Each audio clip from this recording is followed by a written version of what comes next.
Много често срещано е не само да не се осъжда секса на първа среща, ами и да се поощрява. Видиш ли, щом така ти е дошло отвътре, значи няма проблем. Живей си живота. Забавлявай се. Да, ама не. Природата не ни е създала така. Жената не трябва да дава тялото си на мъж, който не я обича.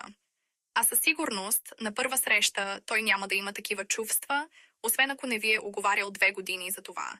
И дори тогава не е добре да се бърза. След секса на първа среща, жената ще се почувства в дисбаланс, защото ще очаква от мъжа грижи и внимание, любов в замяна, а такива няма да получи. Вместо това ще получи едно.